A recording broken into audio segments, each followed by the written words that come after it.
So, I've been asked to speak on Paul's family's behalf because we all come here today to mourn the death of a... Actually, I'm not sure what he was, but I've been asked to say a few nice things about him, and I think I should just get to that. You know, sometimes in life, actually I had a speech prepared here, and I'd like to start it off with a quote from Charles Manson. And the quote says, a long time ago, being crazy meant something. Nowadays, everybody's crazy. I don't know what that had to do with Paul, but excuse me. Well, the Undertaker's telling me that the ceremony's over and get the shovels.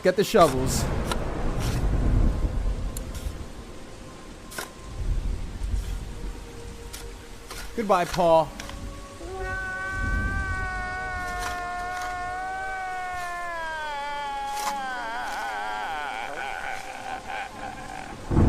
All right. This is your Week 6 recap. Folks, I don't know how to tell you this, but it's happened. Something that none of us thought was possible, except for me, of course, has happened. It seems like at such an early point in the season, Paul, Thanks-killing as he likes to call himself, is completely out of the playoffs. And yes, mathematically, it is not the case. But I'd like to go into just a couple reasons as to why Paul is done. First of all, he's horrible. And the fact that he's already 1-5 puts himself in such a deep hole that it's not possible. He might as well just give up. Why did this happen to Paul? And I find myself saying this every season because I remember having that autopsy of Paul. I think it was week 7. We could just basically call this the Paul-topsy. Why did this happen to Paul? And I think there's a very simple answer to that question. And it's Paul's loyalty to, I wouldn't say mediocre, but second-tier players. In 2017, Paul drafted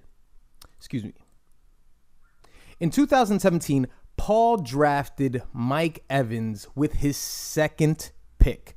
Now, you should also remember that the year before that, Paul also drafted Mike Evans, but it was fine that year because Mike Evans was the number 1 ranked receiver for the season, and of course, Paul won in 2016. So what did Paul do? He drafted him again in 2017 with his second pick, as I said, except Mike Evans ended as the 20th ranked receiver.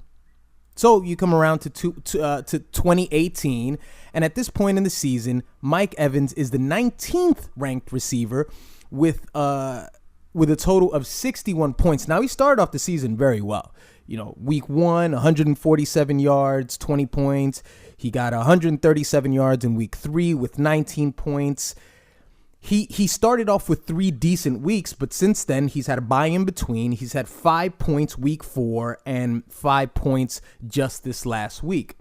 So it's the fact that Paul devotes his loyalty to players that really haven't shown themselves to be elite players. Mike Evans is a very talented player, but he's not Odell Beckham Jr., who's talented and doesn't need an elite quarterback to be an elite receiver. He's not Antonio Brown. He's not the top tier receivers that you would think most of us would devote ourselves to drafting every season. But for whatever reason, Paul thinks that Mike Evans is in that league, and he is not, sir. He's gotten great performance out of Dave Johnson, who was his number 1 pick. I mean, David Johnson at this point is a 9th ranked running back. 12 points, 15, 18, 10 points. He's got 6 touchdowns in the season. So he's getting production from his number 1 pick. And of course, Christian McCaffrey was his second. But Royce Freeman, Marvin Jones, Doug Baldwin, and Marvin Jones, by the way, I just want to say, because if I may divulge information or insider information, I threw a few trades at Paul, and there were some wide receivers that were involved in my offering, and Paul wasn't interested. And what he's decided to do now that Cooper Kupp is out is he's put in Marvin Jones. Now, Marvin Jones is the 43 ranked wide receiver. He hasn't done a motherfucking thing this season. Yeah, he's got 2 touchdowns. That's fine. But the guy hasn't gotten more than 69 yards in a game. And plus, he plays for the Detroit Lions. So Paul's doubling down on his horrible picks. And to his credit, I will say that even though he's 1-5 and done, it hasn't come as a it's not because he's been outperformed, because Paul's actually been scoring. He got 77 week 1, he got 93 week 3, 85 week 3, 101 points in week 4, then he got an 82 and a 85 just this last week. So it's not like Paul's team isn't putting up points, he's just being outperformed. I'm just simply pointing out the reasons as to why Paul continues to fail. He keeps making the same decisions. And yes, if you're asking, he also did draft Christian McCaffrey last year, and Christian McCaffrey is, showing himself to be a decent pick.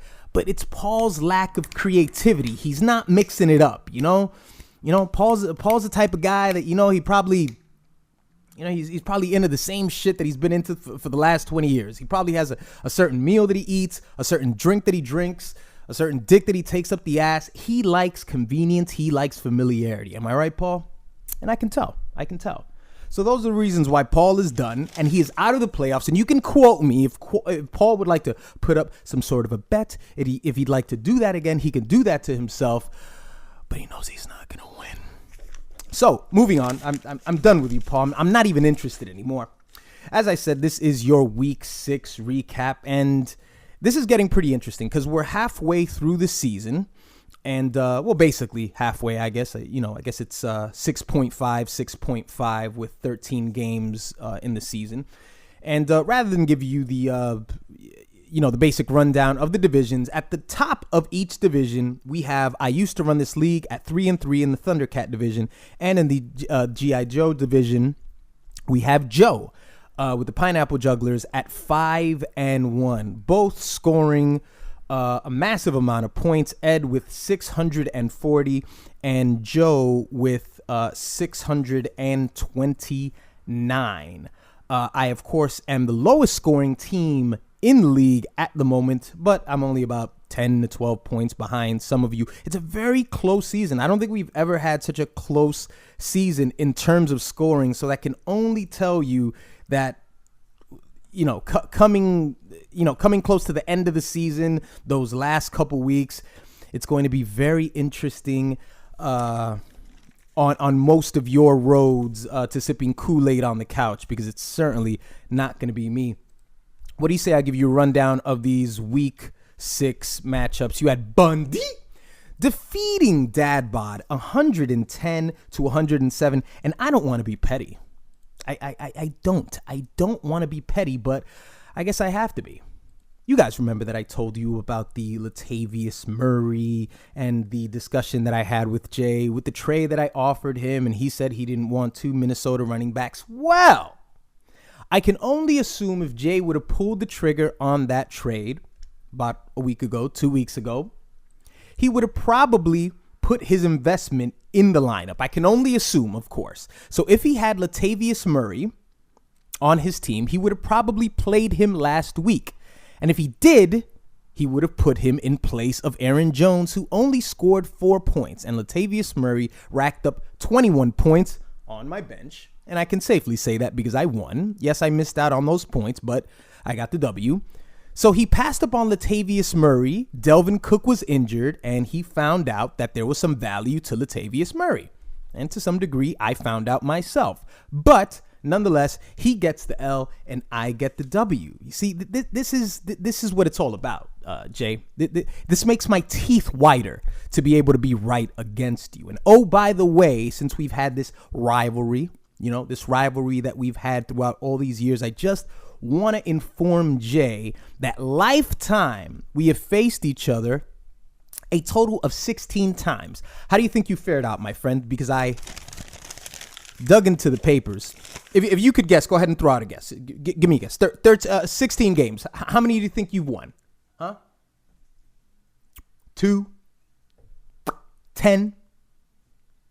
7? 5. You've won 5. I have an 11-5 record against you, despite our rivalry, despite my 3 championships and your 2 championships.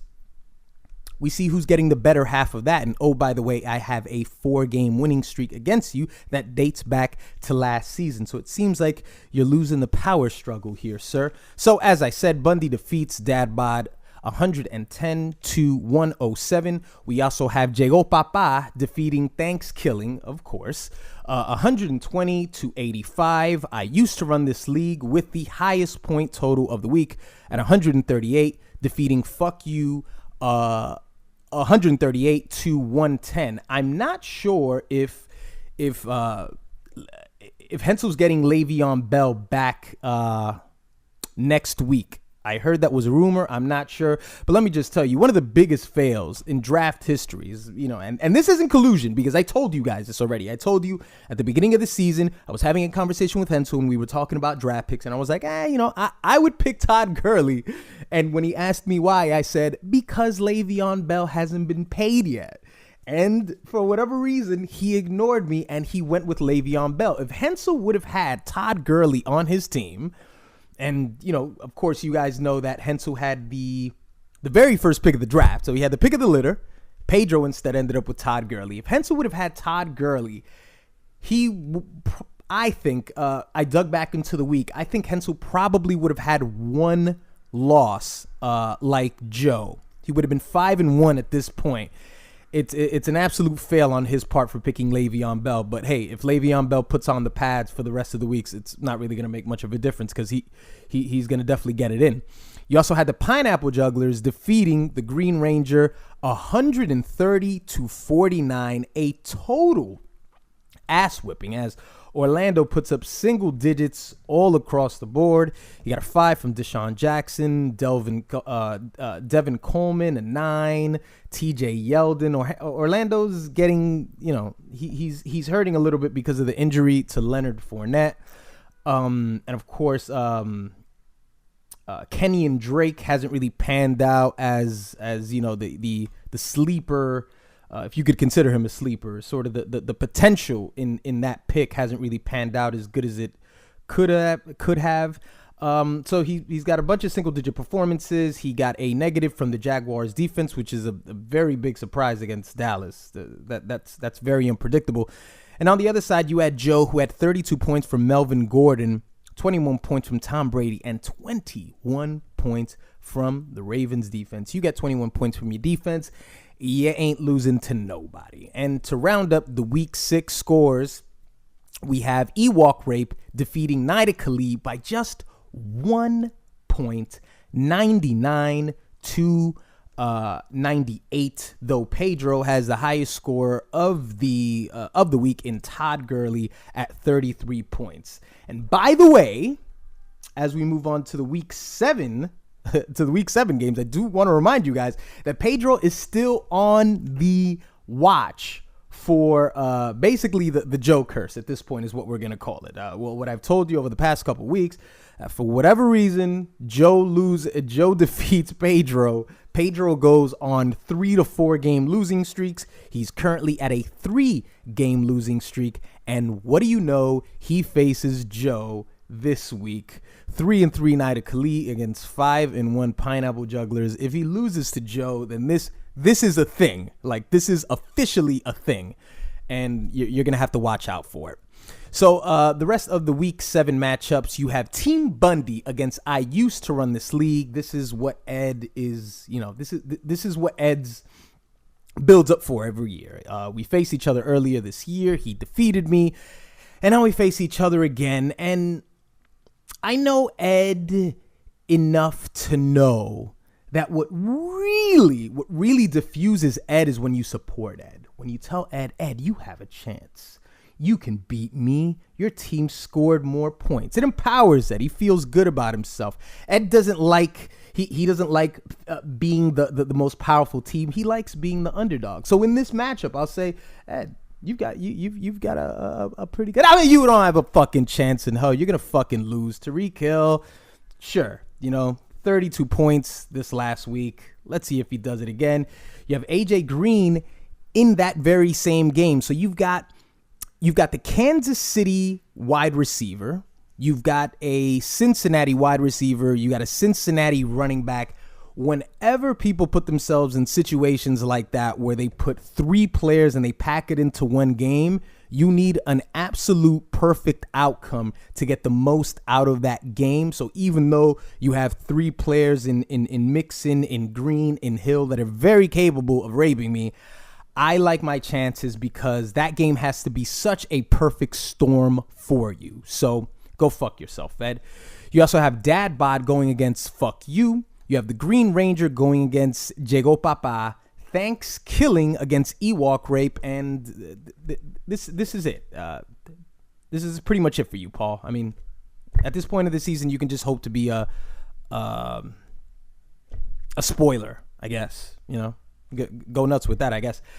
So that rounds up our Week 7 games. And look, guys, in 2012, the lowest ranked team, I'm going to read you the 6th ranked playoff spots for all teams from 2012 to 2017, okay? So in 2012, the 6th ranked team was 7-6. 2013, it was 5-7-1. In 2014, it was 6-7. 2015, 6-6-1. 2016, 6-6-1 as well. And just last year, 7-6. So the reason why I'm bringing that up is these are magic numbers. Put these numbers in your head, and what it basically looks like is 6 victories normally gets you into the playoffs, 7 to be safe. I don't think there's ever going to be anybody who's 6th ranked and has 8 wins. So 6 to 7 wins. And we have 1, 2, 3, 4, 5, 6 teams. Well, we have most teams are over 3 wins already, with exception to Dad Bod and Thanks Killing. So most teams are halfway there, which is going to make the end of the season very, very close. So I just want to paint that out for you guys, just to let you know how this half of the season is so crucial. The next 3 to 4 games are so crucial, and you want to put yourself in a position where weeks 12 and 13, you're in a good spot. Hopefully it doesn't happen to any of you, but I'm just letting you know. And as always, may your quarterbacks get hurt before they leave the locker room. May your running backs pull their hamstrings. And may your wide receivers get arrested for marijuana possession. Go fuck yourselves.